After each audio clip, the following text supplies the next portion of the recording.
Meus irmãos, Deus nos abençoe nessa manhã, onde mais uma vez estudaremos a sua palavra bendita. Nós vamos abrir a escritura no livro de Gênesis, capítulo 6. E em princípio eu vou ler só os 9 primeiros versículos.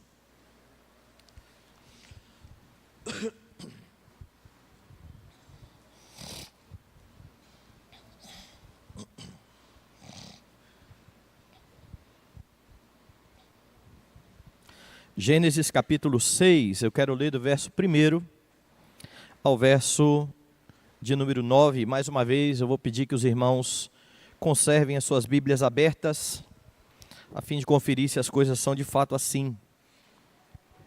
Gênesis 6, a partir do verso 1 diz assim: Como se foram multiplicando os homens na terra e lhes nasceram filhas, vendo os filhos de Deus que as filhas dos homens eram formosas, tomaram para si mulheres, as que entre todas mais lhes agradaram. Então disse o Senhor: O meu espírito não agirá para sempre no homem, pois este é carnal, e os seus dias serão 120 anos. Ora, naquele tempo havia gigantes na terra, e também depois, quando os filhos de Deus possuíram as filhas dos homens, as quais lhes deram filhos. Estes foram valentes varões de renome na antiguidade. Viu o Senhor que a maldade do homem se havia multiplicado na terra, e que era continuamente mau todo o desígnio do seu coração. Então se arrependeu o Senhor de ter feito o homem na terra, e isso lhe pesou no coração. Disse o Senhor: Farei desaparecer da face da terra o homem que criei, o homem e o animal, os répteis e as aves dos céus, porque me arrependo de os haver feito. Porém Noé achou graça diante do Senhor. Eis a história de Noé. Noé era homem justo e íntegro entre os seus contemporâneos. Noé andava com Deus. Gerou 3 filhos, Sem, Cã e Jafé. Vamos orar? Amado e soberano Senhor, graças te damos por cada um dos irmãos que aqui estão atendendo a convocação do Senhor, a fim de se reunirem, Deus, no dia do Senhor e prestar culto ao teu nome, além, ó Deus, de ouvirmos a tua voz que ecoa por meio da tua palavra. Que o Senhor, ó Deus Santo, nesta manhã venha edificar as nossas vidas, venha nos conduzir a toda a verdade, venha formar em nós o caráter de Jesus Cristo, nosso Redentor e irmão mais velho, em nome de quem nós oramos nesse instante. Amém.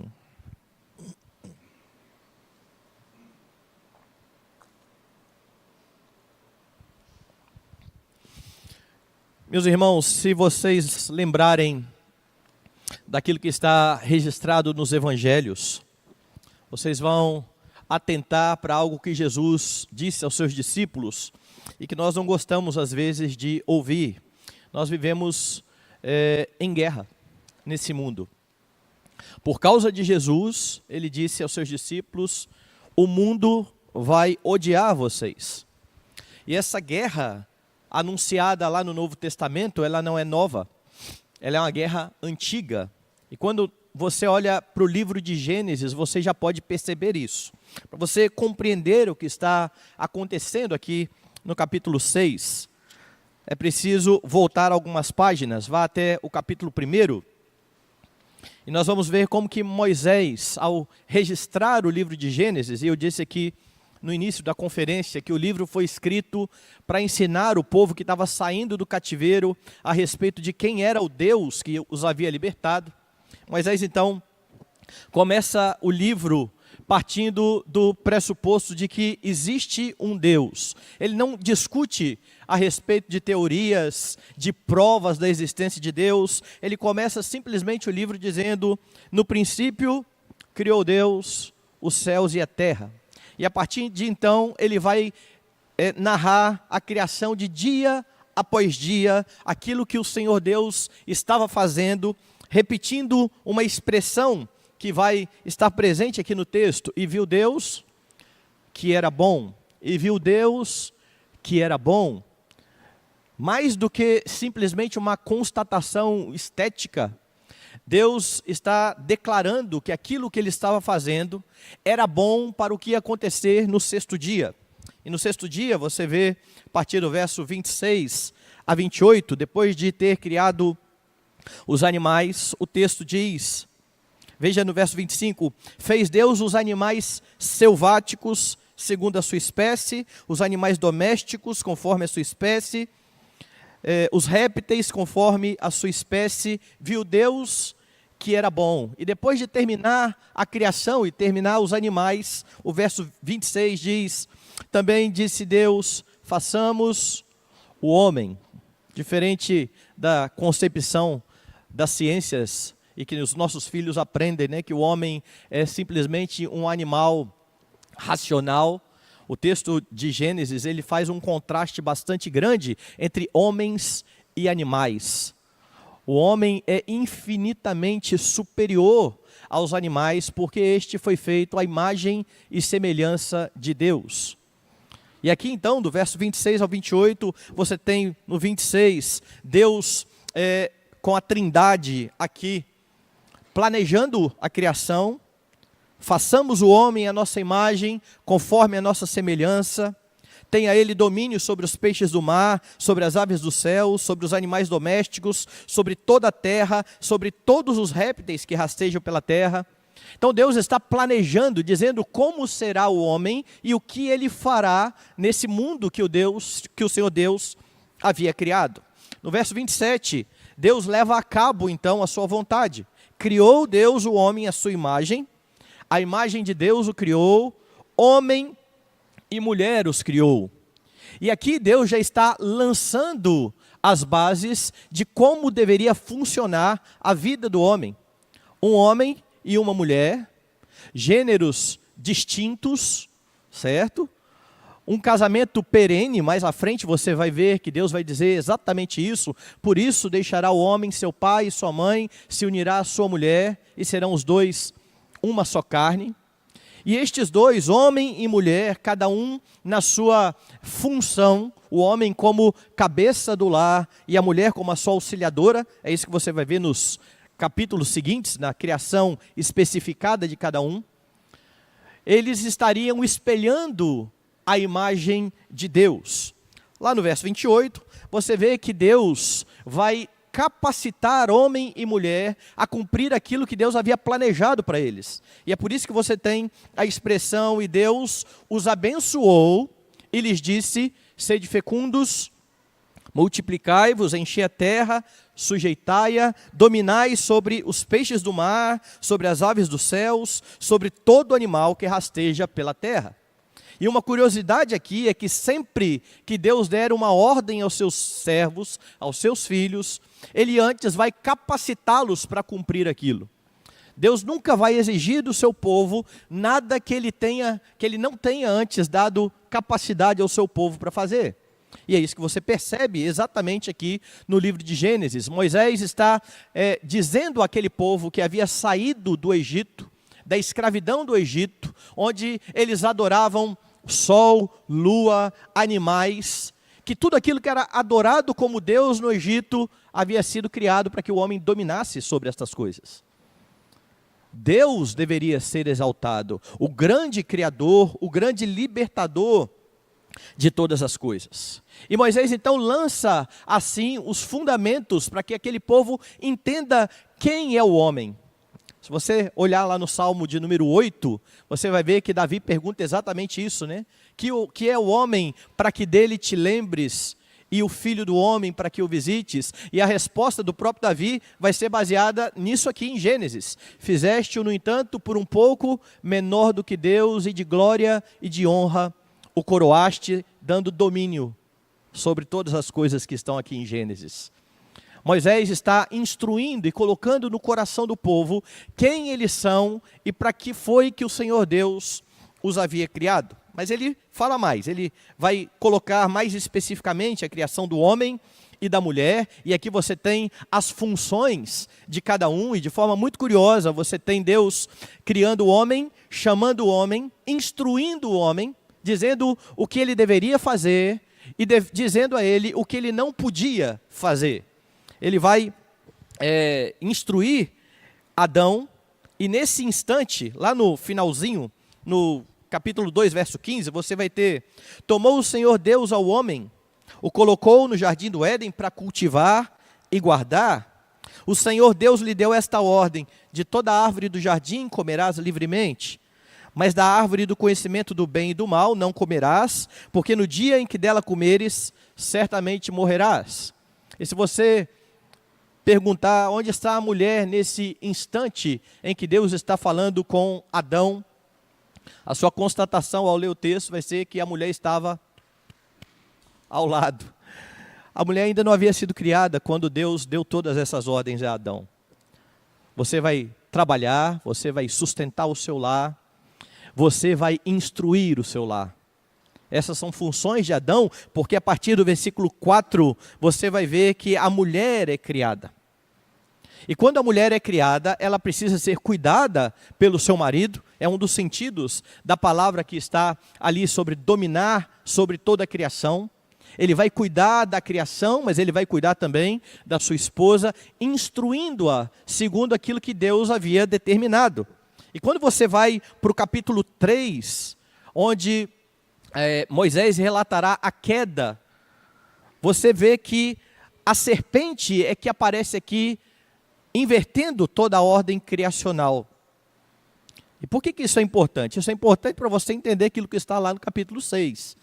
Moisés está mostrando a estrutura como a criação foi feita, a família estabelecida, os papéis, homem, mulher, o que cada um deveria fazer, e nisso tudo eles estariam glorificando a Deus.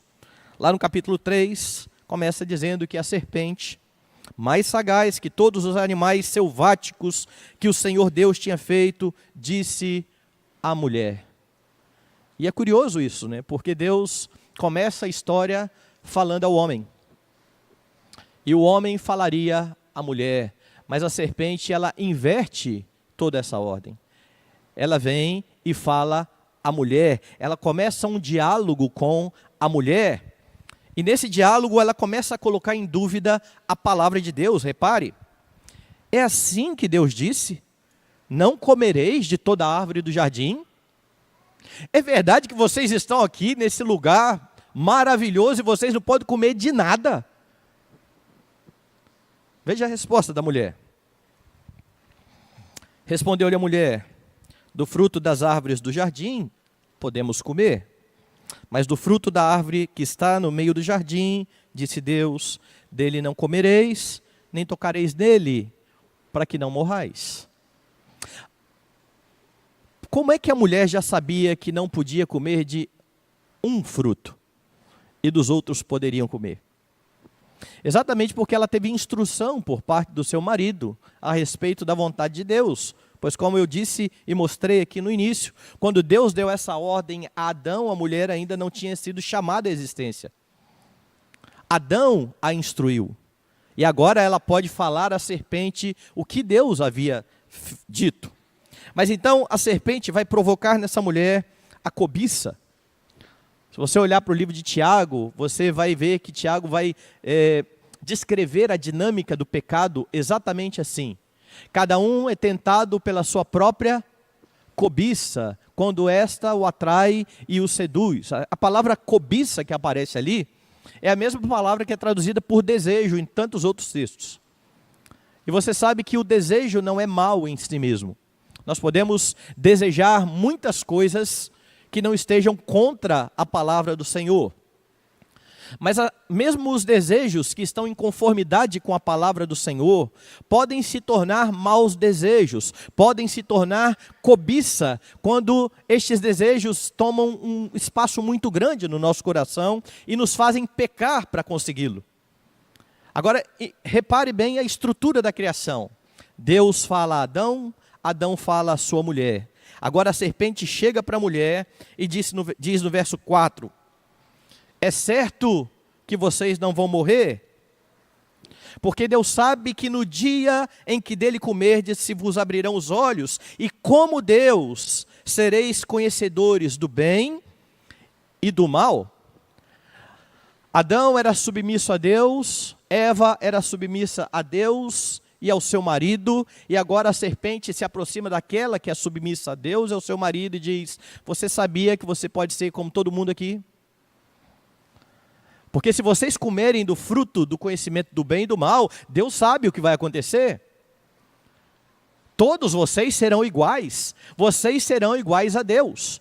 Então o que está sendo proposto aqui é exatamente um nivelamento de todos eles. Deus não seria maior do que Adão, Deus não seria maior do que Eva, Adão não seria maior do que Deus e nem maior do que Eva. E se você já lembrou de socialismo e de todas essas coisas, a semente parece estar aqui. Se você está vendo a questão do empoderamento feminino, ela está aqui. Tudo isso está começando com a serpente que seduz a mulher, dizendo: você pode sair do seu papel e você pode deixar de ser auxiliadora do seu marido para ser como Deus. Veja o resultado agora disso que está sendo plantado no coração da mulher. Vendo a mulher que a árvore era boa para se comer, agradável aos olhos, desejável para dar entendimento, tomou do fruto, comeu, deu também ao marido, e ele comeu. Abriram-se os olhos de ambos, e percebendo que estavam nus, cozeram folhas de figueira e fizeram cintas para si. Repararam então a ordem? Na criação, Deus, Adão e a instrução à sua esposa. Na queda, a serpente, a mulher e a mulher instruindo o seu marido. A queda, então, acontece e Adão está passivo a tudo aquilo que está acontecendo. Ele está olhando o que está acontecendo, o diálogo entre a serpente e Eva, e ele está parado. Ele simplesmente agora pega do fruto e também come. E assim nós sabemos que aconteceu a queda, e ela não trouxe os resultados que a mulher almejava. Agora o que acontece é vergonha. Homem e mulher que estavam em comunhão, estão agora olhando um para o outro e estão envergonhados, e ao invés de buscar redenção, o que eles fazem é buscar uma justiça própria, porque eles fazem roupas para se cobrirem. Eles dão um jeito no pecado. Se o problema do pecado é a vergonha que nós estamos, vamos esconder a vergonha. Eles fazem roupas para si e aparentemente as coisas estão dando certo. Até o momento em que você vê mais uma consequência do pecado. Diz o versículo de número 8, quando ouviram a voz do Senhor, que andava no jardim pela viração do dia, esconderam-se da presença do Senhor. Aquelas roupas de folhas conseguiram até fazer com que eles não se envergonhassem um do outro. Mas diante de Deus, a nudez estava patente. Eles se escondem. Eles fogem do Senhor. O homem e a sua mulher por entre as árvores do jardim. E a dinâmica que acontece aqui é bastante interessante e deve nos instruir também, porque Deus não chega no jardim acusando e dizendo: Adão, sai aí de trás da moita porque eu sei que você comeu da árvore. Às vezes nós fazemos isso, né, com os nossos filhos.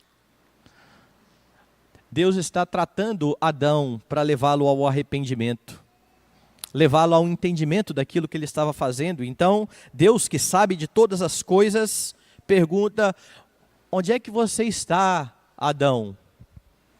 Provocando então a resposta. Veja no versículo de número 10. Ouvi a sua voz no jardim, e porque estava nu, tive medo e me escondi. Deus está levando Adão a começar a entender o que está acontecendo aqui no processo. É por isso que ele simplesmente não chega acusando, mas leva Adão a um entendimento gradativo daquilo que ocorreu. Depois que Adão então disse isso, Deus pergunta novamente: quem te fez saber que estavas nu? Deus não disse: eu sabia, comeu da árvore, né? Quem te fez saber que estavas nu? Você comeu da árvore que eu te ordenei que não comesses? Deus não acusa. Ele pergunta. Ele quer uma confissão. E então, Adão começa a lançar a culpa para aqueles que estão ao seu redor. Versículo 12, disse o homem à mulher: que tu me deste. E, em princípio, as pessoas olham para o texto e dizem, já colocou a culpa em Eva. É verdade, ele está também colocando a culpa em Eva. Mas, primariamente, ele está colocando a culpa em Deus. Foi a mulher que o Senhor me deu. Ela me deu e eu comi. No verso seguinte, então, Deus se aproxima da mulher. Que é isso que fizeste? Respondeu a mulher, a serpente me enganou e eu comi. Verso de número 14, então o Senhor Deus disse à serpente. Deus agora não pergunta mais nada, Deus agora é categórico. Visto que isso fizeste, maldita és. Não há redenção para Satanás. Há redenção para o homem. É por isso que com o homem, Deus trata de forma muito diferente, levando-o a entender, a compreender, a confessar. Mas com a serpente, visto que isso fez, maldita és entre todos os animais domésticos, e o és entre todos os animais selváticos. Rastejarás sobre o teu ventre e comerás pó todos os dias de tua vida. E aí no verso 15, você tem o texto que é conhecido como o proto-evangelho. É o primeiro anúncio da redenção. É Deus estabelecendo aqui aquilo que nós conhecemos como o pacto da graça. Adão merecia a morte, Eva merecia a morte, e Deus promete vida. Deus promete restauração. Ele diz à serpente, porém, inimizade entre ti e a mulher, entre a tua descendência e o teu descendente, este te ferirá a cabeça e tu lhe ferirás o calcanhar. Deus promete que o descendente da mulher virá e esmagará a cabeça da serpente. É um anúncio de redenção, é um anúncio de graça, para que o homem agora possa novamente estar junto com Deus em comunhão. E o que decorre daqui é exatamente fé. Fé que o homem deposita em Deus, fé que a mulher deposita na promessa de Deus. Como é que você percebe isso em Gênesis? Depois que Deus termina de dar as suas maldições, no verso 16, ele diz à mulher que ele multiplicaria os sofrimentos da gravidez e relembra a mulher que a posição dela continua sendo de submissa. É como se Deus estivesse dizendo, Eva, aquilo que você... Eva não, né? Mulher, ela não tem o nome de Eva ainda. Mulher, aquilo que você intentou em ser como Deus, aquilo que você intentou em sair da sua posição de submissão, não deu certo, continua sendo dessa forma, vai ser mais difícil agora. Porque com o pecado, seria muito mais difícil sujeitar-se ao marido. Mas Deus relembra a mulher, o teu desejo será para o teu marido e ele te governará. Apesar do pecado, a estrutura permanece a mesma. Deus diz a Adão que por ter atendido à voz da mulher, lembra de Abrão, que anuiu ao conselho de Sara? Por ter atendido à voz da mulher e comido da árvore, a terra é amaldiçoada, e agora o homem que foi colocado para dominar e trabalhar e ter prazer nisso tudo, glorificando a Deus, ele vai ter muita dificuldade com o seu trabalho. Agora a terra é hostil, ela começa a produzir cardos e abrolhos. O homem vai trabalhar e vai comer do suor do seu rosto, a estrutura continua. Ele foi colocado para trabalhar, ele vai continuar trabalhando, mas agora por causa do pecado, vai ser mais pesado o trabalho. E depois disso tudo, o verso 20 anuncia que Adão creu em tudo o que Deus estava dizendo. O verso 20 é uma confissão de fé. E deu o homem o nome de Eva, a sua mulher, por ser a mãe de todos os seres humanos. Por que isso aqui é uma confissão de fé? Porque Deus havia dito que quando eles comessem do fruto, eles iriam morrer. Mas agora Deus mitiga, Ele diminui a maldição. E Ele diminui porque alguém foi morto no lugar do homem. Lembra o que Deus fez com as roupas que eles coseram para si? Deus havia rejeitado aquela roupa. matado um animal, feito roupas para Adão e para sua mulher. Ali está tipificado o Senhor Jesus Cristo, que vai cobrir o pecado do homem. E por causa da morte de outro em lugar deles, Deus pode prometer pela graça vida. Então, quando Adão dá o nome de Eva à sua mulher, e Eva significa vida, ele está dizendo: eu creio nisso. Eu creio que o Senhor trará aquele que vai pisar na cabeça da serpente. Adão está crendo na promessa do Senhor. A salvação é pela graça, mediante a fé, desde o princípio.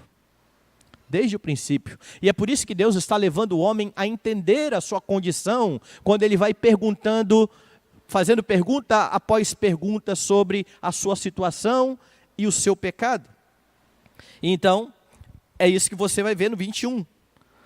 Deus fazendo vestimentas de pele e cobrindo o homem e a sua mulher. Adão crê em Deus.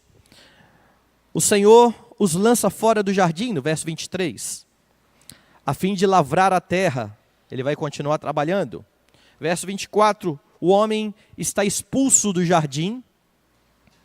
E a partir de então, você vai ver uma caminhada de volta para o jardim.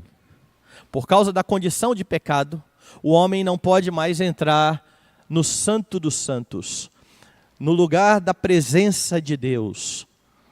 E essa imagem vai se repetir durante todo o Antigo Testamento. Veja, quando Deus chamar o povo no monte, vai haver um lugar onde ninguém pode estar, somente o mediador, somente Moisés e Deus. Quando Deus fizer o tabernáculo, na estrutura do tabernáculo há um lugar onde somente o mediador, o sacerdote, pode estar. Quando o templo for feito, haverá um lugar onde somente o sacerdote pode estar, o Santo dos Santos. Curiosamente, com querubins ali, semelhantes ao do Jardim do Éden, que foram colocados aqui para guardar o jardim. E a caminhada é para que o homem volte ao estado original. E é por isso que no Novo Testamento você vai ter o convite para que os crentes com intrepidez entrem no Santo dos Santos pelo novo e vivo caminho. É para lá que o Senhor Jesus Cristo está nos conduzindo. Agora o que você vê aqui é a expulsão disso. Deus coloca o homem para fora do Jardim do Éden. Como é que você vê a mulher depositando fé no Senhor? Veja o capítulo 4. Coabitou o homem com Eva, sua mulher. Esta concebeu e deu à luz a Caim. Então disse: adquiri um varão com o auxílio do Senhor. Veja a declaração de fé agora. Quando Eva olha para sua barriga, ela pensa que ali está o descendente que vai pisar a cabeça da serpente. Foi essa a promessa de Deus. Foi isso que Deus disse à serpente: Eva está escutando. Eu vou colocar inimizade entre você e a mulher, entre a sua descendência, a descendência da serpente e o descendente da mulher, e o descendente da mulher vai pisar na sua cabeça, e agora ela fica grávida. Deus vai cumprir o seu propósito. Ela crê no Senhor. Tanto Adão quanto Eva depositam fé em Deus. O problema é que a história mostra que aquela inimizade que Deus havia dito que haveria entre a descendência da serpente e o descendente e a descendência da mulher, ela já está bem clara aqui. Após o nascimento de Abel, de Caim, nasce também Abel. Versículo 2. Depois deu à luz a Abel, seu irmão. O texto fala de um culto que acontece. E agora Caim e Abel se apresentam diante do Senhor para cultuá-lo. E o que acontece? Versículo de número 4, 3 e 4. Aconteceu que no fim de uns tempos, trouxe Caim do fruto da terra uma oferta ao Senhor. Abel, por sua vez, trouxe das primícias do seu rebanho e da gordura deste. Agradou-se o Senhor de Abel e de sua oferta, ao passo que de Caim e de sua oferta não se agradou. Aqui você vê exatamente a divisão entre aqueles que amam e adoram a Deus e aqueles que estão em oposição a Deus. A guerra anunciada lá no começo, a inimizade anunciada lá no começo. Caim fica irado com isso E Deus então vai repreendê-lo, dizendo que o pecado dele seria contra ele e que ele deveria dominar o seu pecado, mas o que decorre disso é o primeiro homicídio. Caim leva o seu irmão ao campo e mata Abel. E aqui você tem Caim como um representante da linhagem da serpente, um representante, isso é espiritual. E Abel como um representante da linhagem da mulher. Como é que você chega a essa conclusão? Por algumas questões. Primeiro, pela inimizade que há aqui entre os dois. Eles estão em guerra. Segundo, por causa daquilo que o Novo Testamento fala a respeito de cada um deles. Vocês se lembram como é que Abel é descrito no Novo Testamento? Abra lá em Hebreus, na chamada Galeria da Fé.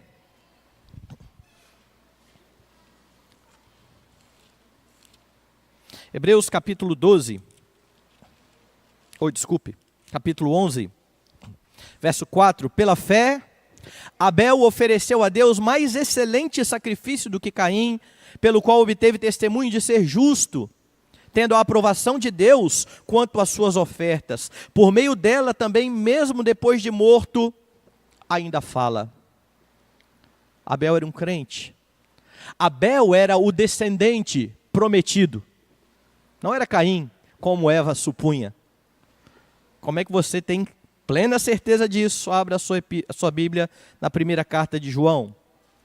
E na primeira carta de João, quando o apóstolo está falando da prática dos crentes, um para com os outros, lá no capítulo 3, verso 11, ele vai dizer assim: porque a mensagem que ouvistes desde o princípio é esta, que nos amemos uns aos outros, não segundo Caim, que era do maligno e assassinou ao seu irmão. E por que assassinou?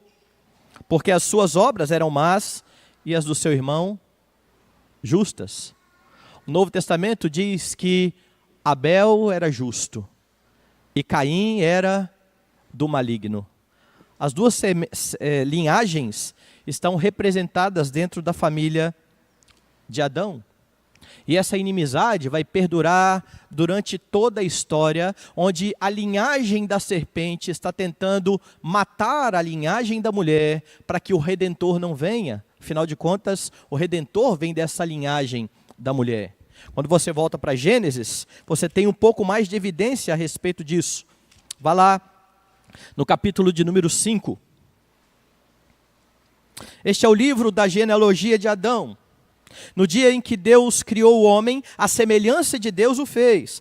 Homem e mulher os criou e os abençoou e lhe chamou pelo nome de Adão no dia em que foram criados. Viveu Adão 130 anos e gerou um filho à sua semelhança, conforme a sua imagem, e lhe chamou Sete. Sete é o terceiro filho de Adão. Onde estão os outros dois filhos na linhagem de Adão? Por que Abel não aparece na linhagem de Adão? Essa é fácil, porque Abel morreu e ele não tem descendência. Por que é que Caim não aparece na linhagem de Adão? Uma possibilidade é Moisés ter esquecido, certo? A outra possibilidade é Moisés estar sendo bastante proposital aqui, onde ele está traçando as linhagens. E se você voltar um pouquinho a página, você vai ver que no capítulo 4, a partir do verso 17, você tem toda a linhagem de Caim descrita. Coabitou Caim com sua mulher, ela concebeu, deu à luz Enoque, e vai falar dos descendentes de Caim. Quando ele termina os descendentes de Caim, lá no verso 25, ele traça os descendentes de Adão. Tornou Adão a coabitar com sua mulher, ela deu à luz um filho a quem pôs o nome de Sete, porque disse ela, veja mais uma declaração de fé de Eva: Deus me concedeu outro descendente, no lugar de Abel, que Caim matou. Agora Eva compreende perfeitamente que o descendente não era Caim. O descendente prometido era Abel, mas ele havia sido morto por Caim e Deus deu um outro descendente. É por isso que é esse descendente que aparece na linhagem de Adão, fazendo um paralelo com a linhagem da serpente. Agora pense numa curiosidade aí. Depois você anota em casa os nomes. Tem gente que não gosta de genealogia, mas genealogia é um negócio fantástico. Se você olhar depois a genealogia de Caim, você tem então Caim, Enoque, Irade, Meujael, Metusael, Lameque. Lameque é o sexto aqui nessa linhagem. Quem é Lameque? Lameque é o primeiro homem que quebra o padrão do casamento monogâmico. Deus havia instituído um homem e uma mulher, e Lameque tomou para si duas esposas, Ada e Zilá. Lameque é aquele que quebra o padrão de uma liderança de serviço. Ele agora ameaça as suas esposas, as chama e diz: ouçam-me, matei um rapaz porque me feriu e outro porque me pisou. E ainda se orgulha disso, usando a história de Caim. 7 vezes se tomará vingança de Caim, de Lameque, porém, 70 vezes 7. Ele está dizendo: eu sou muito pior do que Caim. Essa é a linhagem de Caim. Essa é a linhagem da serpente. O que está em oposição a isso? Se você olhar para a linhagem de Adão, você vai ter o seguinte, a partir do verso 6. Sete, Enos, Cainã, Malalel, Jared, e o sexto é Enoque. Agora veja a diferença entre Enoque e Lameque. Lameque chama Deus para a briga. Enoque, o texto vai dizer, verso 24, andou Enoque com Deus e já não era, porque Deus o tomou para si. Moisés então está estabelecendo e delimitando aqui as duas linhagens que estão em guerra. Aquilo que comumente nós chamamos de o mundo, certo? Os crentes e o mundo. Os filhos de Deus e os filhos do maligno. E o que acontece então no capítulo 6? E agora eu volto para o texto que vocês acharam que eu já tinha esquecido. O que acontece no capítulo 6? O estilo de vida de Lameque, violento. Ele pega um rapaz que esbarrou nele e mata. Ele toma 2 mulheres. Agora, o casamento é simplesmente para satisfação da concupiscência dos olhos. Esse estilo de vida está perdurando em todo o mundo, veja. Como se foram multiplicando os homens na terra e lhes nasceram filhas, vendo os filhos de Deus, os descendentes de Sete, que as filhas dos homens, os descendentes de Caim, eram formosas, tomaram para si mulheres, as que entre todas mais lhes agradaram. Sabe o que aconteceu aqui? Além da maldade, da violência, porque é isso que você vê no versículo de número 3, veja, disse o Senhor: o meu espírito não agirá para sempre no homem, pois este é carnal, os seus dias serão 120 anos. Ora, naquele tempo havia gigantes, e também depois, quando os filhos de Deus possuíram as filhas dos homens, os quais lhe deram filhos, estes foram valentes, varões de renome na antiguidade. Viu o Senhor que a maldade do homem se havia multiplicado na terra, e que era continuamente mal todo o desígnio do seu coração. Os filhos de Deus começam a tomar por esposa as filhas dos homens, e esse estilo de vida de Lameque, ele está sendo o estilo de vida de toda a humanidade aqui. A terra está cada vez mais corrompida. E Deus então resolve dar cabo de toda a criação. Deus resolve exterminar toda a criação. Mas Deus havia feito uma promessa. Deus havia dito que da mulher viria aquele que iria esmagar a cabeça da serpente. Deus não pode mentir. Deus não pode mentir. E é por isso que você vê no versículo 7, o Senhor dizendo: farei desaparecer da face da terra o homem que criei, o homem, o animal, os répteis e as aves dos céus, porque me arrependo de os haver feito, porém, entretanto, a despeito disso tudo, Noé achou graça diante do Senhor. Percebam o contexto então em que Deus salva Noé e mantém a sua aliança. A terra está corrompida, os filhos de Deus estão casando com as filhas dos homens, o casamento misto. Me perguntaram uma vez por que eu não faço casamento de crente com não crente. Eu brinquei falando, eu tenho medo de dilúvio.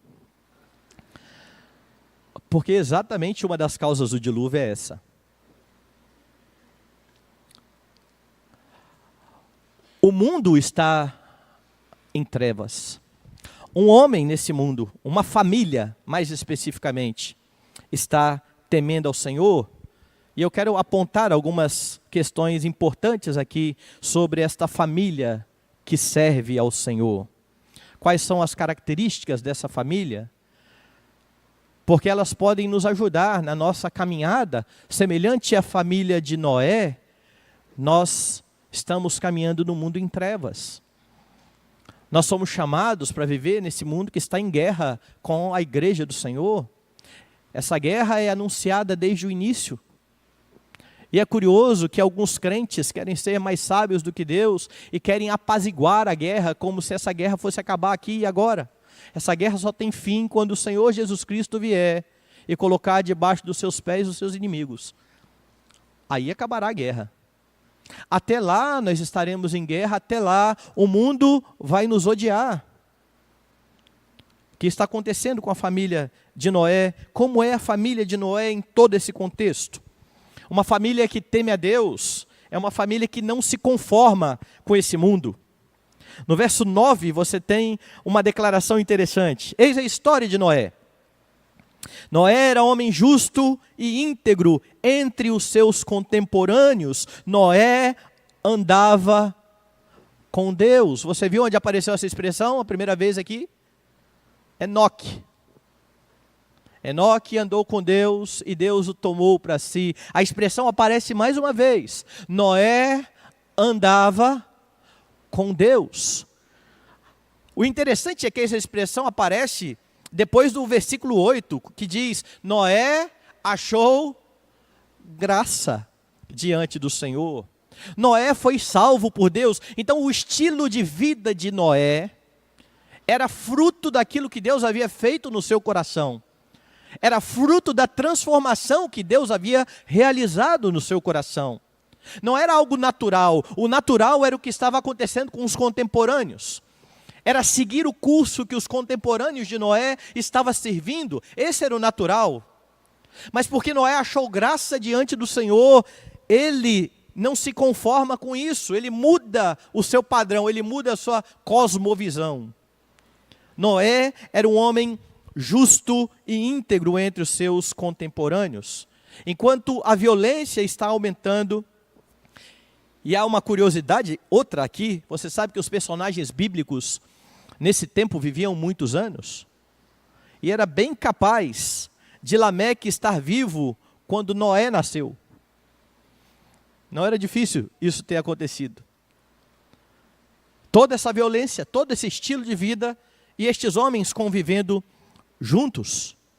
Ele era justo e íntegro. O que quer dizer isso? A palavra que aparece aqui para justo é uma palavra interessante, porque ela aponta para alguém que anda em conformidade com um padrão ético e moral.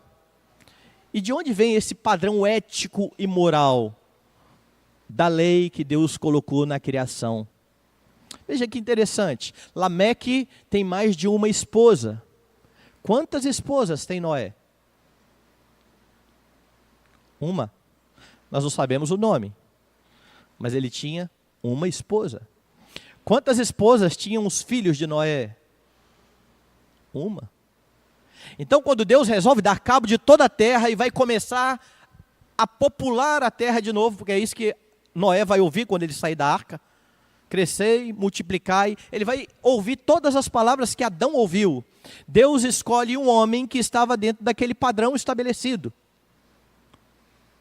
Eu estava dando uma aula semana passada sobre aconselhamento bíblico no nosso treinamento, e eu afirmei que o casamento de Jacó com Raquel foi um casamento de adultério. E aí depois um aluno me escreveu e falou, pastor, eu estava pensando no que o senhor falou, e eu acho que o casamento dele estava dentro do padrão normal da cultura deles. Não foi um casamento errado, ele ter casado com duas mulheres, porque ele viveu num tempo pré-lei.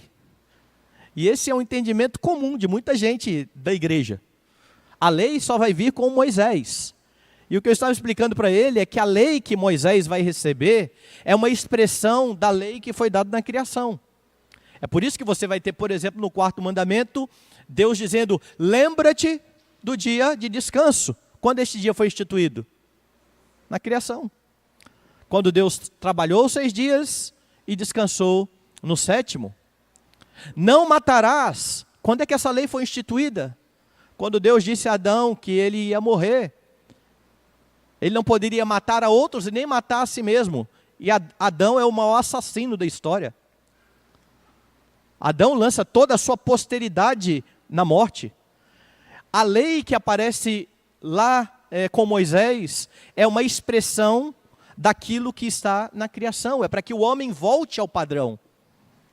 É por isso que se nós não tivermos esse entendimento, nós vamos dizer, não, é normal esse negócio. Poligamia aqui, isso é normal e Deus tolerou isso. Deus tolerou é uma palavra correta.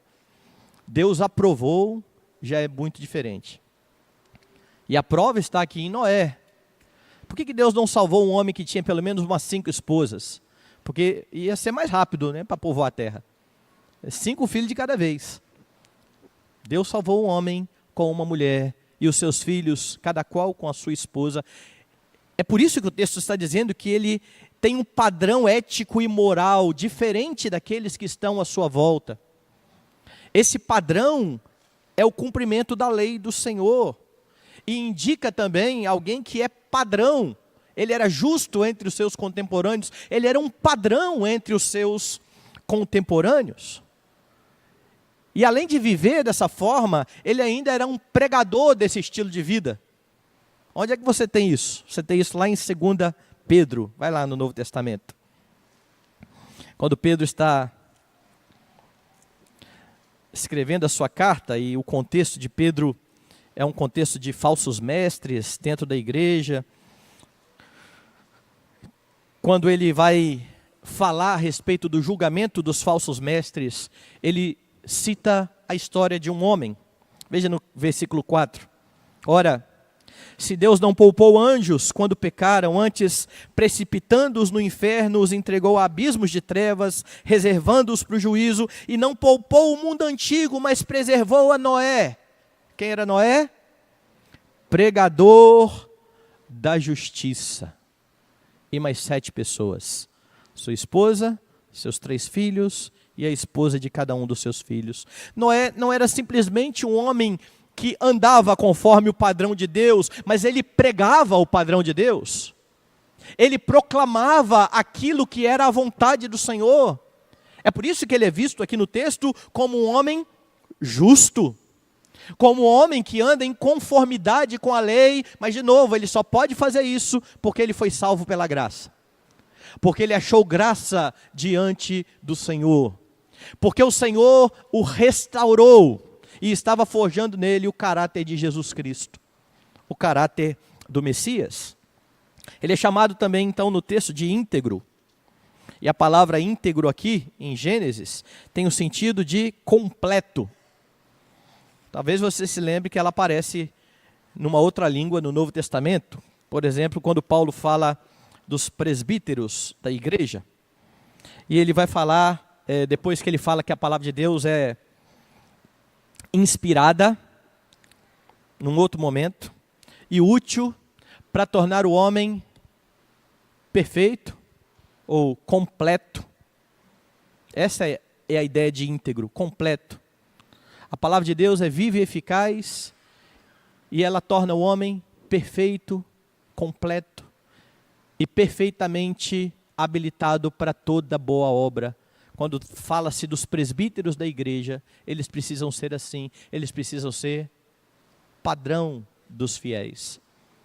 Eles precisam ser íntegros, eles precisam ser completos. Ou a palavra que literalmente aparece quando Paulo fala a Timóteo, eles precisam ser irrepreensíveis. De onde vem esse tipo de conduta? Esse padrão moral? Da lei. Da lei que é santa e justa e boa. Então, uma família que teme ao Senhor é uma família que não se conforma com esse mundo, porque está sendo conformada diariamente à imagem de Jesus Cristo. Como as nossas famílias devem ser, como as nossas famílias são chamadas a fazer. Lá em Romanos, depois que Paulo descreve toda a obra de criação, de salvação do homem, no capítulo 12, o chamado é exatamente para isso. Rogo-vos, irmãos, que presteis um culto racional, e depois não vos conformeis com este século, mas transformai-vos pela renovação da vossa mente, para que experimenteis a boa, agradável e perfeita vontade de Deus.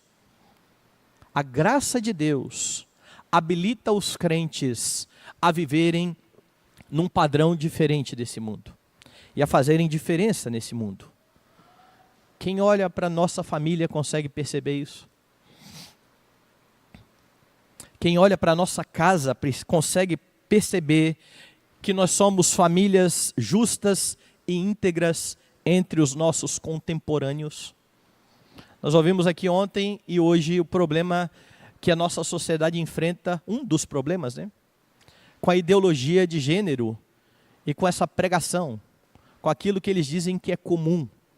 Junto com isso, você tem outras batalhas, a batalha pela questão do casamento, seja de homem, com duas mulheres, com 2 homens e 3 mulheres, o poliamor que tem sido pregado agora. Essa é a nossa cultura. Essa é a forma como o nosso mundo está vivendo. E nós somos chamados a viver num padrão totalmente distinto desse. Por isso eu insisti nas 2 palestras mostrando o problema do casamento misto. E por que nós precisamos preservar casamentos onde crentes estejam casando com crentes? Para que tenhamos famílias santas que se contrapõem a esse estilo de vida que nós estamos vivendo.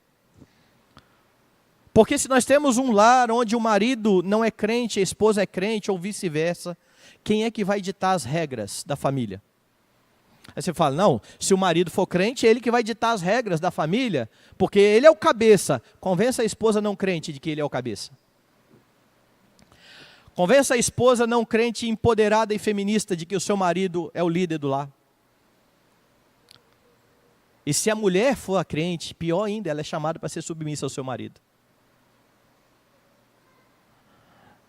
Nós vamos ser diferentes dos nossos contemporâneos se mantivermos os nossos lares e instruirmos os nossos filhos a formarem famílias que temem a Deus e que se amoldam ao padrão da palavra do Senhor, para que aprendendo a palavra do Senhor, a gente possa ir até lá vai ser na Câmara aqui até lá na Câmara e dizer, olha, nós nos colocamos contra e nós temos um padrão diferente desse.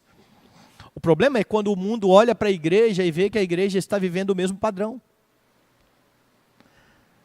Nós vemos igrejas entre aspas, né, alternativas que já têm abraçado esse tipo de padrão.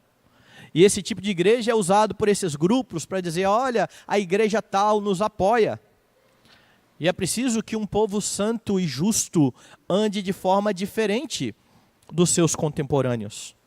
E é por isso que nós precisamos, por meio da palavra do Senhor aplicada no nosso coração pelo Espírito, nos tornar cada dia mais parecidos com Jesus Cristo. Esse é o padrão. Essa é a forma como vamos ser diferentes da nossa sociedade. E não só viver, mas falar, proclamar, como fez Noé. Você quer ver que algo interessante no Novo Testamento? Vai lá no Novo Testamento.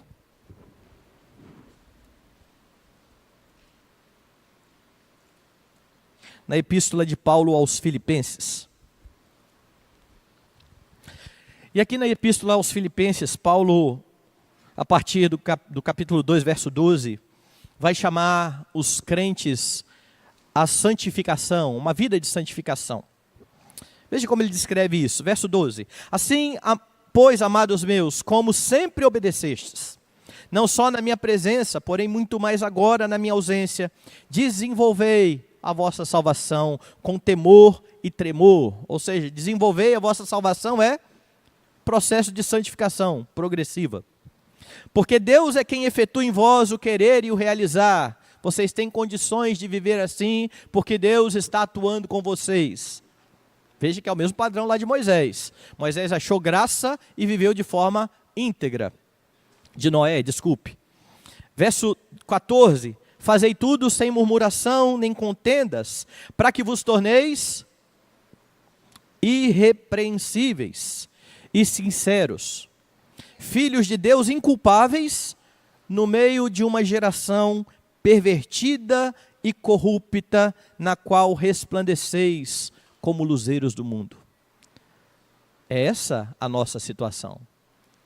Nós vivemos em meio a essa geração pervertida e corrupta, e nós funcionamos aqui como luz do mundo, como luzeiros do mundo. Qual é o modo de fazer isso? Veja lá no verso 16. Preservando a palavra da vida. E aqui o preservar a palavra da vida tem dois sentidos. O primeiro é de viver em conformidade com a palavra, ser coerente com a sua pregação. E o outro sentido é pregar corretamente, preservar a palavra, é proclamar com fidelidade a palavra de Deus. É assim que a igreja se porta.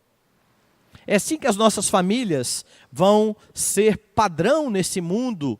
É assim que nós vamos mostrar que nós não nos conformamos com esse mundo, que nós temos lentes diferentes para enxergar as coisas, que nós entendemos como foi no princípio, como Deus criou, que nós entendemos o problema que o pecado trouxe, mas que nós entendemos também que há redenção. É por isso que nós precisamos ser diferentes em todas as áreas. Lembra aquele Adão que ouviu de Deus que ele agora em suor iria tirar o seu sustento, o trabalho ia ser penoso? Isso é fruto da queda. Na criação não era assim. O salmo que o pastor Alfredo leu aqui durante a liturgia, ele foi propício, porque ele fala exatamente o que acontece na redenção. Salmo 128, bem-aventurado o homem que teme ao Senhor e anda nos seus caminhos.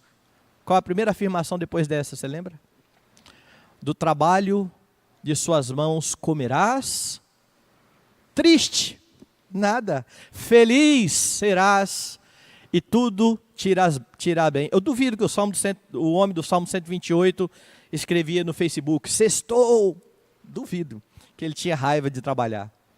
E ficava alegre quando não precisava trabalhar. A não ser que fosse o sexto dia e ele entendesse que o trabalho era melhor no sétimo. O trabalho para o Senhor. Mas nós vemos os crentes entrando no mesmo padrão dos não crentes, por exemplo, no trabalho. Eles reclamam tanto quanto os não crentes. Enquanto deveríamos ter uma outra disposição no trabalho, porque nós trabalhamos para o Senhor. Mas a forma como nós falamos do nosso trabalho reflete que nós nos conformamos já com esse mundo. Nós precisamos ser diferentes. Os pais de família, as mães, os filhos que já trabalham, eles precisam mostrar que há diferença. O principal trabalho da mulher, que é a maternidade, é visto por muitos crentes da mesma forma como os não crentes. Então, muitas mulheres cristãs são feministas na prática, na maneira como elas entendem a criação de filhos, o peso que elas entendem ser mãe. Isso não reflete o padrão de Deus, isso reflete o padrão do mundo. A cosmovisão precisa mudar, e é por isso que a Escritura precisa tomar lugar no nosso coração. Uma família que teme ao Senhor não se conforma com esse mundo. Uma família que teme ao Senhor obedece às ordens de Deus. Volte lá em Gênesis. Agora eu vou, a partir do capítulo 7, demonstrar isso. Uma família que teme ao Senhor, ela obedece ao seu Senhor. E diante de todo o quadro aqui de violência da terra, Deus vai resolver dar cabo da vida por meio do dilúvio, e agora ele vai instruir, dar ordens a Moisés. Veja o versículo 1. Desculpe, ordens a Noé. Estou o tempo todo trocando o nome dos homens aqui.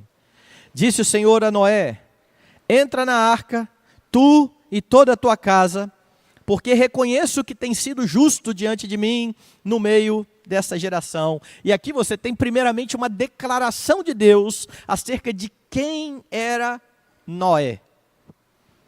Eu reconheço que você tem sido justo. Lembra um outro homem que foi chamado assim por Deus? Jó. Quando os filhos de Deus se apresentam diante do Senhor e Satanás vem com eles, e então Deus diz a Satanás: você observou o meu servo Jó? Porque não há ninguém como ele, homem justo e íntegro. Padrão. Deus está novamente mostrando que Noé andava em conformidade com a sua lei. Essa não foi a razão de Deus salvá-lo. Essa é a evidência de que Deus o havia salvado. E aí então, por conta disso, você tem Noé obedecendo tudo aquilo que Deus havia dito. Volta aí no capítulo 6, a partir do verso 13. Nos versículos anteriores, Deus anunciou o dilúvio. Anunciou por que do dilúvio, né? A terra está corrompida. E no verso 13 diz: então disse Deus a Noé: resolvi dar cabo de toda a carne, porque a terra está cheia da violência dos homens. Eis que os farei perecer juntamente com a terra. Faze uma arca de tábuas de cipreste. Nela farás compartimentos e a calafetarás com betume por dentro e por fora. Deste modo a farás de 300 côvados, será o comprimento, de 50 a largura, a altura de 30. Farás ao seu redor uma abertura de 1 côvado de altura. A porta da arca colocarás lateralmente. Farás pavimento da arca, um embaixo, um segundo e um terceiro. Porque estou para derramar águas em dilúvio sobre a terra, para consumir toda a carne em que há fôlego. E a ordem de Deus a Noé é: construa um barco grande. Onde? Em terra seca. E isso envolveria fé. Fé naquilo que Deus estava dizendo que iria fazer. Alguns estudiosos bíblicos entendem, e eu concordo com eles, que até a época de Noé ainda não havia chovido sobre a terra. Torrencialmente, dessa forma.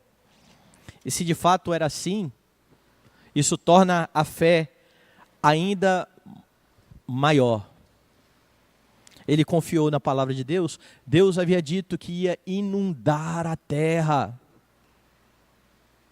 Ele crê nisso. Ele obedece a palavra do Senhor e ele obedece a todas as ordens. Veja no verso 22. Assim fez Noé consoante a tudo quanto o Senhor lhe ordenara. A obediência não é pela metade, e a obediência é exatamente de acordo com aquilo que Deus mandou. Noé não poderia olhar para a arca e pensar assim: vou mudar um pouquinho esse projeto aqui, porque eu acho que vai ser melhor fazer um outro compartimento aqui do lado, caso aconteça. Ele simplesmente mantém o plano de Deus e cumpre o que Deus disse. Ele não tem ideias, como muitos têm, por exemplo, para o culto ao Senhor. Querem fazer diferente do que Deus ordenou. Quem sabe se a gente fizer daquela forma. Ele obedece ao que o Senhor manda. No capítulo 7, você tem no verso de número 5, e tudo fez Noé segundo o Senhor lhe ordenara. No verso 9, entraram para Noé na arca, de 2 em 2, macho e fêmea, como Deus lhes ordenara. E aqui você tem a própria criação, os animais, obedecendo a Deus. Porque esse último versículo diz que Deus traria os animais. Não seria Noé que iria atrás de casais de animal. Entra na arca e Deus mandou os animais irem e todos estão obedecendo ao Senhor. Incluindo Noé e a sua família. E tudo isso sem questionar. E aí você vai lá em Hebreus novamente na Galeria da Fé. E você vê o escritor dizendo que pela fé Noé, divinamente instruído acerca de acontecimentos que ainda não se viam, e sendo temente a Deus, aparelhou uma arca para a salvação de sua casa, pela qual condenou o mundo e se tornou herdeiro da justiça que vem da fé. Sabe qual é a esperança de Noé? A redenção por Jesus Cristo, que está representado nessa arca. Porque naquela cruz há salvação para o povo de Deus, mas há condenação para aqueles que não são do Senhor. A cruz não anuncia somente uma mensagem de amor e salvação. A cruz anuncia também uma mensagem de justiça e de juízo. Jesus, quando pregava, e os seus discípulos o questionaram uma vez, dizendo: por que o Senhor fala por parábolas? Ninguém está entendendo nada. Porque a vocês é dado conhecer os mistérios do reino, a eles não é isso concedido. Porque neles se cumpre a palavra de Isaías, para que ouçam e não escutem, para que não se convertam e não sejam salvos.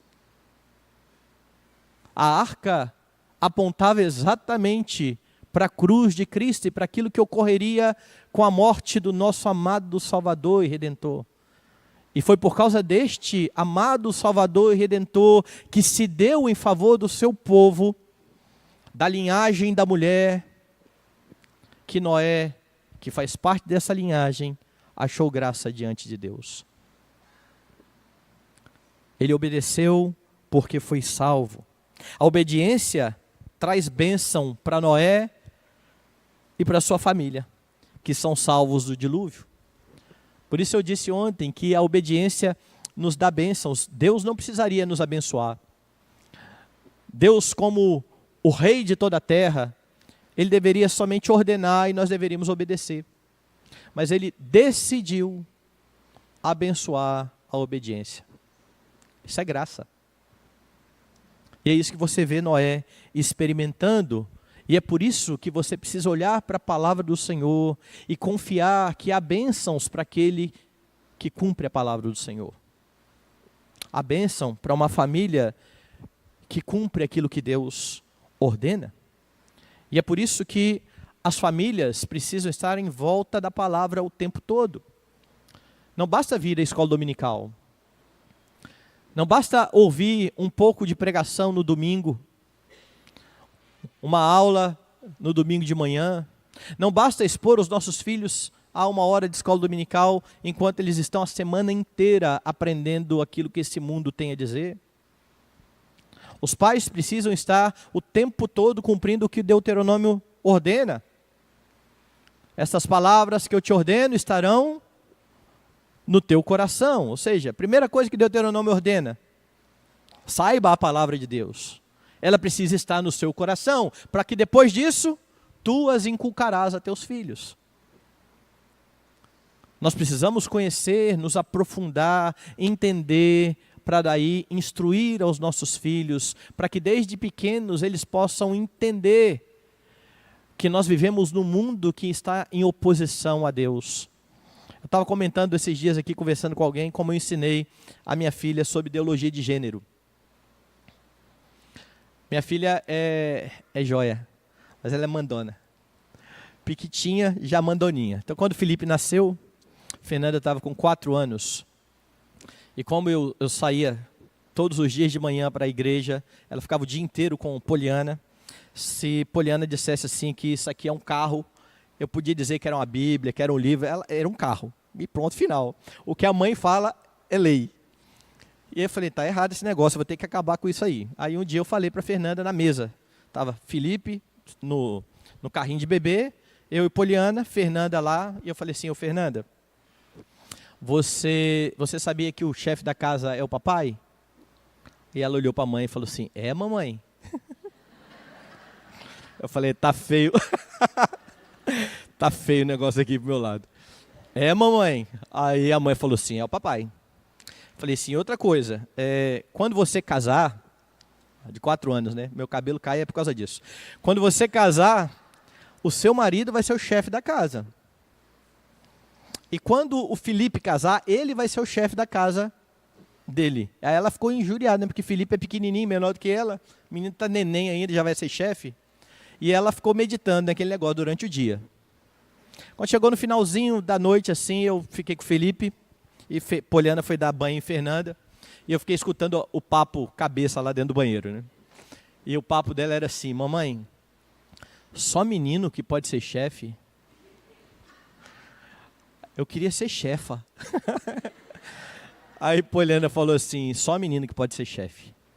Aí ela saiu do banheiro, eu coloquei ela lá, troquei a roupa dela, sentei com ela na cama e falei assim: ô Fernanda, ela já conhecia as histórias bíblicas. E eu estava falando isso, como é que nós instruímos crianças? Primeiro você enche a cabeça dela de informação. Ela sabia como é que Deus criou Adão, como que ela criou Eva, mas ela conhecia a história. E agora, com 4 anos, ela começou a entender a história. Falei assim: quem que Deus criou primeiro? Foi Adão ou foi Eva? Falei assim: Adão. Falei: quem é mais forte, Adão ou Eva? Falei assim: Adão. Falei: você sabe por que Deus fez Adão mais forte? Porque Adão é aquele que vai botar comida em casa, é aquele que vai cuidar, proteger a esposa. Aí ela completou: os filhos. Eu falei: os filhos. Então Deus fez o homem com algumas características que são do homem. Ele que tem que ser assim. A mulher tem algumas coisas que o homem não tem. Eu falei: você já imaginou o papai com o neném na barriga? Ela falou: não. Eu falei: pois é. Então Deus fez o homem e deu algumas ordens para o homem. Deus deu algumas ordens para a mulher do que eles deviam fazer. O homem é o chefe. Deus falou isso. E Deus disse que o homem não pode querer ser menina e nem que a mulher querer ser menino. Você já imaginou? Eu falei, o papai querer ter um filho na barriga? Está errado. Agora, você imaginou uma mulher querer ser chefa? E aí ela falou para mim, ela que respondeu na hora, falou assim: aí ela quer ser menino, né, papai? Na hora, 4 anos de idade. E a gente acha que criança não entende e raciocina, né? O que nós precisamos fazer é levar as nossas crianças a raciocinar. Lógico, dentro daquilo que elas conseguem. E mostrar que esse padrão que Deus estabeleceu é diferente, por exemplo, do padrão que ela está vendo na escola. Uma vez ela reclamou porque ela não tinha babá. Porque todas as crianças da pracinha tinham babá. Era com a babá que elas iam para a pracinha. Ela ia com a mãe. Estava ruim isso aí. Então veja que desde pequena ela está sendo moldada por isso. Por que eu não sou assim? E o nosso trabalho é desde pequeno moldar ao contrário. A nossa família precisa ser instruída com a palavra do Senhor. Porque se nós não fizermos isso e levarmos só na escola dominical, quando chegar lá na faculdade o filho se afastar da igreja, você não vai lamentar dizendo: ah, mas ele foi tanto na igreja. Ir à igreja não quer dizer nada nesse sentido. Ele precisa ir à igreja e vivenciar a igreja que está na sua casa. Porque estar aqui coletivamente com as famílias é uma continuação do nosso culto diário. É um culto que tem um caráter diferente, é lógico. É o povo de Deus reunido para adoração. Mas é um culto que precisa continuar durante toda a semana.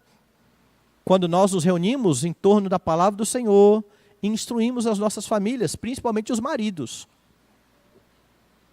Seus filhos precisam ver você ensinando a palavra de Deus. Minha esposa é professora das crianças lá na igreja. Só que lá em casa quem ensina sou eu. Não, ela ensina nos dias que eu não estou. Mas nos dias que eu estou em casa, sou eu que conduzo o culto. Sou eu que tenho que me virar para falar de um jeito que elas entendam. E alguns falam assim: mas eu não sei falar para a criança. Eu também não. Se vira. Seus filhos precisam ver isso. Os seus filhos, para que eles sejam assim. As suas filhas, para quando elas procurarem um marido, procurarem um assim. A nossa família precisa obedecer ao que Deus manda, e é por isso que nós precisamos guardar no coração o que Deus manda e fazer isso por fé. Por fé. Crendo que Deus cumprirá suas promessas. É por isso que eu comecei nos dias anteriores apontando para o fato de que nós somos muito incrédulos. E por vezes Nós nos metemos em muitas enrascadas e muitos problemas por não confiar no que Deus diz. Nós precisamos ter fé no Senhor. Uma família que teme ao Senhor busca então adorar e agradecer ao Senhor. É uma família grata e adoradora. Desde que Noé entrou na arca até o dia em que Deus mandou a família dele sair, eles permanecem por cerca de 1 ano. Quando a gente conta a história de Noé rapidinho, parece que foram 40 dias, né? 40 dias e 40 noites choveu e a chuva foi embora e pronto, acabou. 1 ano na arca, imagina o que é isso. 40 dias e 40 noites de chuva. A partir daí, a arca boiou cerca de 1 ano. Até o dia em que ela parou lá no Ararat. E aí então eles tiveram que esperar baixar. Veja a paciência. Parou a arca, já é terra seca, vamos sair? Não, eles esperam Deus mandar sair. Eles não saem afoitos, eles não saem correndo. 1 ano. Qual é a primeira coisa que eles fazem ao sair da arca? A primeira coisa que esse povo faz ao sair da arca está lá no capítulo de número 8, verso de número 20. Levantou Noé um altar ao Senhor, e tomando de animais limpos e de aves limpas, ofereceu holocausto sobre o altar. E o Senhor aspirou o suave cheiro e disse consigo mesmo: não tornarei a amaldiçoar a terra por causa do homem, porque é mau o desígnio íntimo do homem desde a sua mocidade. Nem tornarei a ferir todo vivente, como fiz. Enquanto durar a terra, não deixará de haver sementeira e ceifa, frio e calor, verão e inverno, dia e noite. Por que eles adoram a Deus? Eles estão gratos pela preservação do Senhor. Eles estão gratos porque eles não foram destruídos com toda a terra. Eles estão gratos porque naquela arca o Senhor os havia preservado. E como eu disse, essa é a sua gratidão. Na cruz, o Senhor nos preservou. É por causa da cruz e por estar em Cristo, por ter entrado na porta que é Cristo, a semelhança daqueles que entraram pela porta da arca, é que você não vai perecer. E o nosso coração precisa lembrar-se continuamente disso. E quando nós lembramos disso, ainda que nós venhamos a sofrer por várias contingências da vida, com várias circunstâncias que assolam o nosso lar, que oprimem a nossa família, nós vamos manter alegria no coração, por saber que ainda que experimentemos todo o sofrimento aqui, isso não se compara em nada ao sofrimento eterno que deveríamos experimentar e que não experimentaremos por causa de Cristo. E isso nos dá forças para continuar cultuando a Deus. Alegria. É por isso que Paulo pode dizer: eu aprendi a viver contente em toda e qualquer situação. Tudo posso naquele que me fortalece.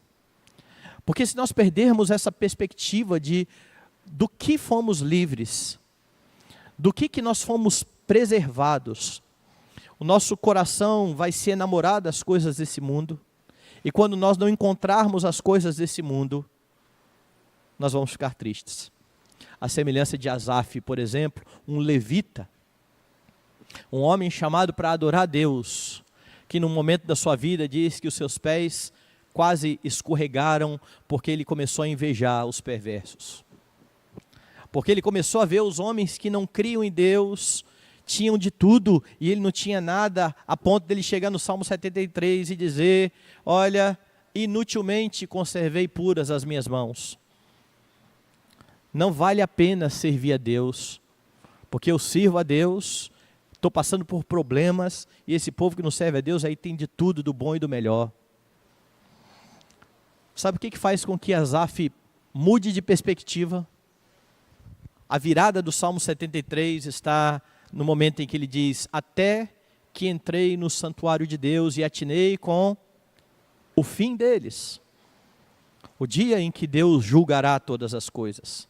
Porque lá no fim, ele vai dizer, o Senhor vai dar cabo do perverso. Eu estou com o Senhor para todo sempre.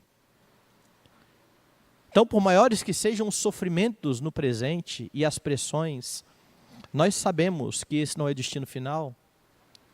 Nós sabemos para onde o Senhor está nos conduzindo. Então, tentar imitar um estilo de vida que não é o estilo de vida que Deus coloca na sua palavra, de retidão, de santidade, negociando princípios, é esquecer-se de onde nós fomos tirados, do que nós fomos salvos. A família de Noé adora ao Senhor por causa disso, e a adoração, ela é aceita pelo Senhor. O Senhor aspirou o suave cheiro e ratificou a sua aliança, dizendo que não tornaria a amaldiçoar a terra por causa do homem. Mas ele diz, o coração do homem é continuamente mau, o desígnio do coração do homem. E aqui é necessário eu frisar uma coisa, eu disse lá no início, que você tem duas linhagens em oposição. A linhagem da serpente e a linhagem da mulher. E eu fui categórico dizendo essa linhagem é espiritual, não tem nada a ver com descendência física.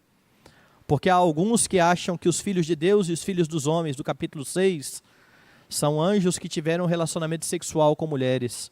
E eu não creio de jeito nenhum nisso. É uma descendência espiritual. A linhagem da serpente, ela continua. Sabe onde você vê isso? A família de Noé é preservada da destruição, adora a Deus, mas ela não está livre de tentações e de problemas. Veja o que acontece no versículo 20. Sendo Noé lavrador, passou a plantar uma vinha, bebendo do vinho, embriagou-se, se pôs nu dentro da sua tenda. Cã, pai de Canaã, vendo a nudez de seu pai, fê-lo saber fora seus dois irmãos. Então Sem e Jafé tomaram uma capa, puseram-na sobre os próprios ombros de ambos, andando de costas, rostos desviados, cobriram a nudez do pai sem que a vissem. Despertado Noé do seu vinho, soube o que lhe fizera o filho mais moço e disse, maldito seja Canaã, seja servo dos servos aos seus irmãos. E ajuntou, bendito seja o Senhor, Deus de Sem, e Canaã lhe seja servo. Engrandeça a Deus a Jafé, habite ele nas tendas de Sem, e Canaã lhe seja servo. Noé, passado o dilúvio, viveu ainda 350 anos. Todos os dias de Noé foram 950 anos. E morreu. Noé pecou contra Deus. Seu filho pecou contra Deus. E a continuação de toda a história da redenção nos mostra que a linhagem da serpente está em atividade. Ela não pereceu no dilúvio. O dilúvio foi um juízo temporal que aponta para aquele grande juízo, onde Deus, de uma vez por todas, vai pisar a cabeça da serpente e aqueles que a seguem.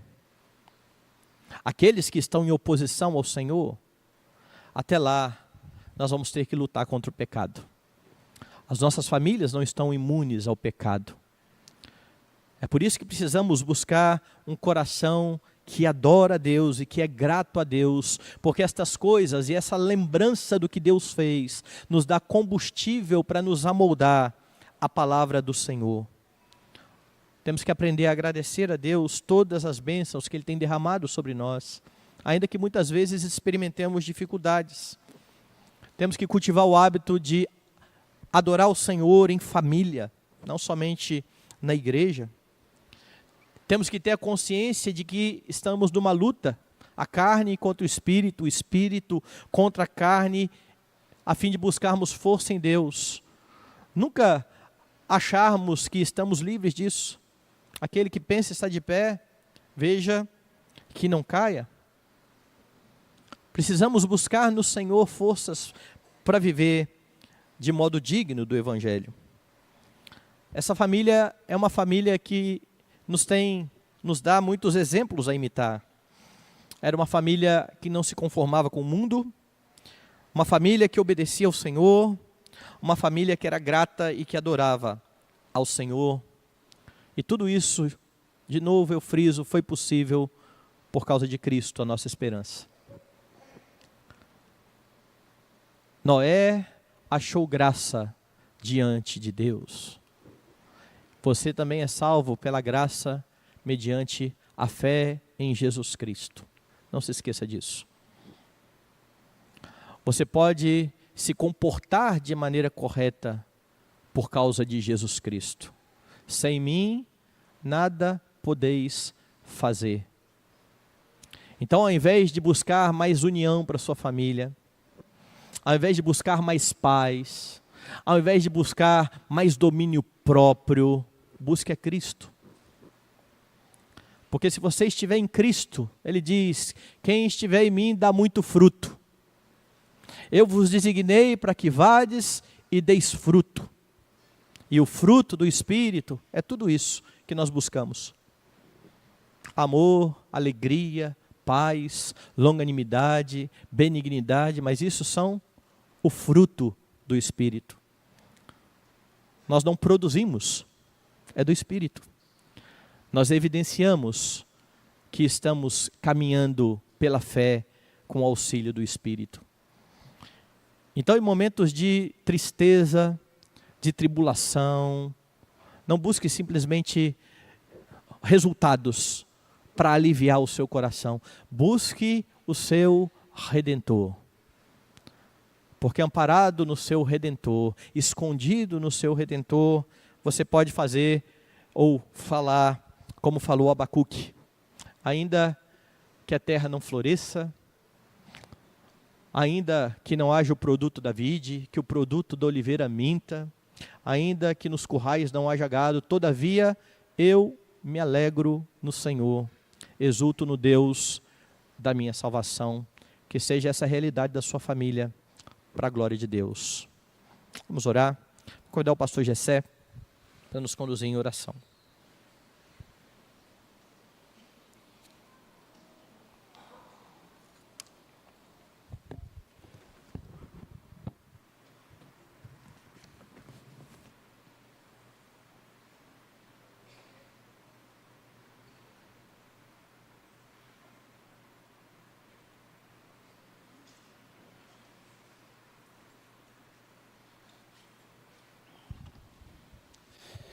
Chamar o pastor Alfredo para encerrar esse momento e logo em seguida, por favor, não saia, porque nós temos algumas instruções. O Aldair tem algumas. Cadê o Aldair? Tá, podem chamar o Aldair, por favor, depois para mim. Ele tem algumas instruções a dar a respeito do nosso almoço em família. Então, tenha um pouco mais de paciência, aguarde um pouquinho após a oração do pastor Alfredo e temos algumas informações para passar aos irmãos. Senhor Deus e Pai, nós te louvamos e te agradecemos porque ouvimos a voz de Cristo nesta manhã, embora em ambiente de escola dominical. Nós te louvamos, ó Deus, porque sabemos da obra sobre nós. E sabemos, ó Senhor, das promessas que nos alcançam pela tua graça, para sermos família, ó Deus, que demonstra nas suas atitudes a presença de Cristo. Ó Senhor, obrigado porque nós sabemos que esta luta, ela não se dá na busca de resultados, de comportamento, mas ela, ó Deus, é vitoriosa quando estamos em Cristo Jesus. E quando nós tiramos os nossos olhos de tudo aquilo que está ao nosso redor, no ambiente horizontal, e nós elevamos os nossos olhos para o teu trono da graça, cujo desejo, ó Deus, que brota em nosso coração é de te glorificar e te exaltar. Aí, Senhor, nós consideramos tudo ao nosso redor muito abaixo e muito pequeno diante da tua glória. Onde para nós o que importa não é o emprego, não é o conhecimento, o prestígio, a carreira, mas o que importa para nós é a glória do teu santo nome. Somente assim, ó Pai, poderemos experimentar de uma vida, ó Senhor, tranquila em meio à batalha, de uma vida em paz em meio à guerra. Por isso nós te pedimos para que as famílias da primeira igreja presbiteriana de Roraima, ela experimente isto, que não sejam famílias derrotadas, que não sejam famílias que não saibam lidar, ó Deus, com o pecado, mas que sejam famílias onde, a partir do pastor deste lar, que é o pai, o responsável pela vida espiritual de todos os seus familiares, tenha, ó Deus, a marca de Cristo, tenha a tua lei, ó Deus, amada e seguida para a tua glória. Ó Senhor, o nosso desejo é que todos os pais aqui presentes, e colocando também como desafio para aqueles que ainda são solteiros, mas que se preparam para o casamento, que todos os homens, eles entendam que precisam tomar, ó Deus, a sua família pela mão, tomar a sua esposa pela mão, os seus filhos pela mão e conduzi-los firmemente até que estejam diante do trono de Cristo e ali todos se ajoelhem e venham a adorá-lo. É o pai, ó Deus, que conduz a sua família. É o homem, ó Deus, que possui essa responsabilidade. Ele é o pastor do seu lar, da sua casa. E que ele tenha isto em mente. O seu maior objetivo é levar os seus familiares, esposa e filhos, para diante do trono de Cristo, para que seja adorado e glorificado. Para que as nossas filhas, elas não sejam incentivadas a buscar uma carreira profissional, mas para que elas tenham no coração o desejo, ó Senhor, de se submeter ao seu marido, de amá-lo, e também ter filhos, ó Deus, e poder cuidá-los, cuidar do seu lar, cuidar da sua casa. Que elas tenham no seu coração e na sua mente esse desejo prioritário, porque é assim que se concedeu desde a criação. E que os homens, ó Senhor, eles tenham o desejo de cuidar do seu lar no sentido de trazer a provisão, que ele saia para trabalhar, ó Deus, e venha trazer o alimento, a vestimenta e tudo aquilo que é necessário para os seus familiares, mas acima disto, que ele tenha a responsabilidade de dizer em seu coração que ele deve conduzir a sua família ao trono de Cristo. Faz isso, ó Deus, na nossa vida, assim como nós aprendemos na vida de Noé, um irmão em Cristo, assim como nós aprendemos na vida de seus filhos, da sua esposa, irmãos e irmãs em Cristo Jesus. Ó Deus, que sejamos imitadores deles naquilo que eles demonstram, ó Senhor, atos que glorificam o teu santo nome. É maravilhoso perceber que a primeira atitude desta família, ao sair da arca, ao sair daquele momento de tanto sofrimento, de tanto aperto, de tanto desconforto, convivendo ali naquela caixa de madeira gigantesca com tantos animais, quando saem dali, a primeira coisa que eles fazem em família é prestar um culto ao Senhor e demonstrar gratidão no coração. Por isso, ó Deus, pedimos para que o Senhor faça isto, conforme nós ouvimos nesta manhã, e sejamos vitoriosos em Cristo Jesus, porque somente nele podemos, ó Senhor, marchar com segurança nessa jornada. E também sabendo que somos pecadores. Sim, nós pecamos contra o Senhor, nós nos rebelamos contra o Senhor, porque o pecado é rebelião contra Deus. Mas aí, ó Deus, saber, como nós também ouvimos, que devemos nos arrepender e devemos, ó Deus, buscar de Ti o perdão, a graça e a misericórdia, para que continuemos esta jornada em retidão, em justiça, em santidade, pureza e piedade. Obrigado a Deus por todas estas promessas que nós ouvimos e queremos colocá-las em prática, em nome daquele a quem amamos muito, o Senhor da nossa vida, Cristo Jesus, cujo dia hoje é totalmente dedicado a Ele, como vontade de Deus Pai. É no nome dele que nós oramos. Amém.